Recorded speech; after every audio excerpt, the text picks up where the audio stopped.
ದಕ್ಷಿಣ ಕನ್ನಡ ಜಿಲ್ಲೆಯ ಬಂಟ್ವಾಳದಲ್ಲಿ ಕಳ್ಳರ ಹಾವಳಿ ಜಾಸ್ತಿಯಾಗಿದ್ದು ಇದೀಗ ದೇವಸ್ಥಾನಗಳ ಮೇಲೆ ಕಳ್ಳರ ಕಣ್ಣು ಬಿದ್ದಿದೆ.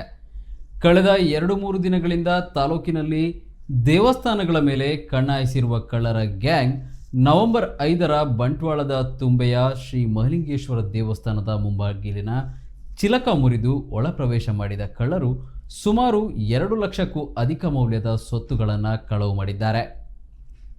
ದೇವಸ್ಥಾನದ ಕಚೇರಿಯಲ್ಲಿರಿಸಿದ್ದ ಸುಮಾರು 1.5 ಕೆಜಿ ತೂಕದ ಮಹಲಿಂಗೇಶ್ವರ ದೇವರ ಬೆಳ್ಳಿಯ ಜಲದ್ರೋಣವನ್ನು ಕಳ್ಳರು ಒಯ್ದಿದ್ದರು.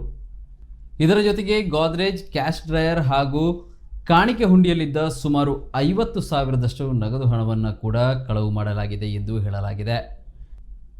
ದೇವಸ್ಥಾನದ ಸುತ್ತ ಮುಂಜಾಗ್ರತಾ ಕ್ರಮವಾಗಿ ಸಿಸಿ ಕ್ಯಾಮೆರಾ ಅಳವಡಿಸಲಾಗಿದೆಯಾದರೂ ಕಳ್ಳರ ತಂಡ ಕ್ಯಾಮೆರಾ DVR ಅನ್ನು ಕೂಡ ಬಿಡದೆ ಎಗರಿಸಿದೆ.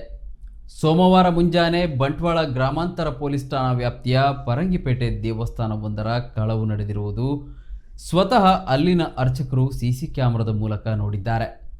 ಆದರೂ ಕಳ್ಳರ ಬಳಿ ಮಾರಕಾಸ್ತ್ರಗಳು ಇರುವುದು ಕಂಡು ಬಂದಿದ್ದರಿಂದ ತಡೆಯಲು ಅಸಾಧ್ಯವಾಗಿತ್ತು ಮತ್ತು ಈ ಕಳ್ಳತನದ ವಿಡಿಯೋ ಸಿಸಿ ಕ್ಯಾಮೆರಾದಲ್ಲಿ ಸೆರೆಯಾಗಿರುವುದು ಸುದ್ದಿಯಾಗಿತ್ತು.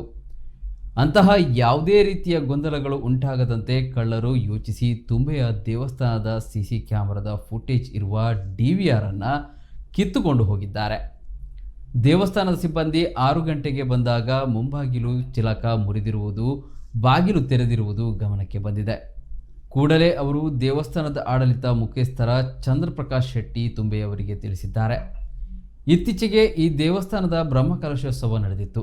ಘಟನಾ ಸ್ಥಳಕ್ಕೆ Bantwal police inspector Shivakumar, SI Harish, ಶ್ವಾನದಳ ಮತ್ತು ಬೆರಳಚ್ಚು ತಜ್ಞರು ಆಗಮಿಸಿ ಪರಿಶೀಲನೆ ಮಾಡಿ ತನಿಖೆ ಆರಂಭಿಸಿದ್ದಾರೆ.